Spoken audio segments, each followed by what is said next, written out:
And the army tab, we can see that IdrA is way ahead. He got that earlier second hatchery and has been macroing hard. He is now on 3 base, and he has just got more than his opponent. And QXC in real trouble now. The Mutalisks just crushing his Marines, and now they're going to go straight into the main. The production facilities, as things pop out, they will die, but the missile turrets are going to fend him off. But they can hang out here and just attack little things, try and get a reactor maybe. Ooh, IdrA looking pretty scary here. He's still just getting his +1 attacks, and 9 Banelings morphing in. This is scary, scary, scary stuff. No number of Marines can handle this. He needs Marines to kill the Mutalisks, but what can you do against that number of Banelings if you are a bunch of Marines? You can rely on your buddies, the siege tank, but there are only 2 siege tanks hitherto. 2 more are the way, but is he going to have enough when the bust comes? I don't expect the bust will come. IdrA's just going to choke him out. Continue to macro. This reactor is burning, burning, burning. He is going to repair it in time. But now he's going to head over to the 3rd base, and Mutalisk just abusing this mobility. Kill that Marine. Yes, he will. And now time to attack that 3rd base. Meanwhile, Armory is on the way, and Planetary Fortress here morphing in. That's going to give him a lot of power to deal with any kind of harassment. And the Armory is going to give him Thors, which is exactly what he needs against this massive flock of mutas. He needs a few Thors pretty much pronto. Medevac coming out too. But he's mainly just building Marine. And he is going to try and get Thors. He's going to get a few tanks as well, but it's just Marine tank pretty much. Can't really do anything else against this number of mutas. Just keep building Marines, try and get the odd Thor here and there. This tank is going to go down, but you have enough mutas to take out those turrets maybe, but I don't know if he's actually going to go for it. Not cost effective at this stage. Even though he probably could, it would not be worth it. Not good value. Sensor tower, nice use of the sensor tower. Going to catch any kind of harassment coming his way. He really needs to protect this 3rd base, and he is really, really trying to do so with a fair bit of gusto. No Thors just yet. He might just be trying to get upgrades for his tanks, but Thors would probably be a good idea at this stage. He's going for mass turrets. 3 turrets going to be caught with their pants down. SCVs all die. 1 turret dies. These are going to have to be resumed or cancelled. Is he going to kill the statue? Come on. Come on, do it. He's going to attack the front. Just poke, see what's up. But you can see IdrA, 4th base, just popping up and mining. Could do with getting the gold. At this stage, he has such amazing map control. He should just be spewing creep at all these expansions and just starving his opponent out. His opponent forced to turtle just by the mere fact that these Mutalisks are doing so much damage. Still no Thors on the field. No Thors on the way.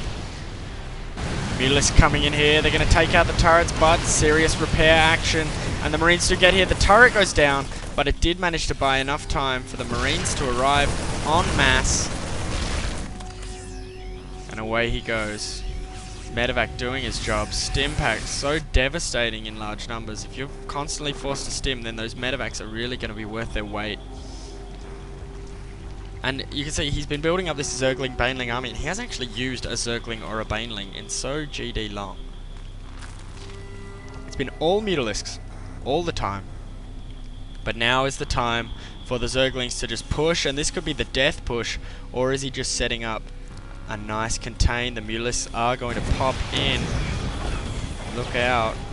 Look out indeed. Oh, here comes the Marines. Here come the Marines, but the Zerglings and Banelings are going to go in. Zerglings going to try and get us around. Banelings have to follow those Marines. They do have speed. There are just so many of them, and these Marines don't stand a chance. The Thors are finally out, but it's too late. They weren't part of the battle, and now he's done some serious damage. He has killed all the tanks. He has killed all the Marines. The Marines you can replenish, but the tanks not so much, especially if you want to build Thors. They come out of the same GD building. For crying out loud. And he is building a Thor and a tank, and now he's dropping this 5th base, but boy oh boy, it's too little too late. These Mutalisks are going to clean it up. Stim did a little bit of damage, but did not kill the hatchery, and there is a 6th hatchery coming up. Sorry, yes, 6th, and that one is a golden one. Now the muta's coming around to the main base. It's just about mined out, but not quite. And now he's going to attack the depots. Could be bad news. He does have plenty of supply though, so the depots aren't going to do too much damage. But these bouncers are going to kill SCVs, and in fact, if those two depots burn down, he could be in a little bit of supply trouble. And neither one does, which is great news for him. But the Terran is really stuck. He's got a 4th command center, but I don't like his chances of floating it, because his opponent just has such a massive army. He is of course maxed out, 196. His opponent on 150. And QXC, you're in danger of just being strangled by IdrA. But you never know. If you get enough tanks, if he gives him enough time to build up enough tanks, enough Thors, enough Marines, specifically enough tanks and Thors, then who knows the kind of power Terran has. A Terran army is pretty scary, no matter how much money you have. If you're just maxed out, I mean, that supply cap means everything. But saying that, nice fungal growth everywhere, and these banelings just running in, no way to avoid them, and his army has just been smushed in the balls, and it is 191 now to 116, and here come the Broodlords. They weren't even necessary. Now there is absolutely nothing left for the Terran. All he has is a couple of tanks just waiting, but tanks alone, not so great against Broodlords because they can't even shoot them. But here are the Vikings. The Vikings are out, but there's just so many Mutalisks. They're going to take care of the Vikings, and he is just going to crush through the Terran defense and win the game. This is GG. To be honest, the writing's been on the wall for a while. IdrA just got ahead, got more ahead, and won the game slowly, strangled him up, and down go the SCVs, down go the barracks, down go all the production facilities, and it is GG. Well done to IdrA. That's game 1. We're going to go on to game 2. And I don't even know what map it is, but I'll find out. He actually did float over here. Oh, well done, QXC. So he did manage to float over there, but in the meantime, he lost everything. So well done to IdrA. Nice macro game, and shows the power of IdrA's macro. But we'll move on to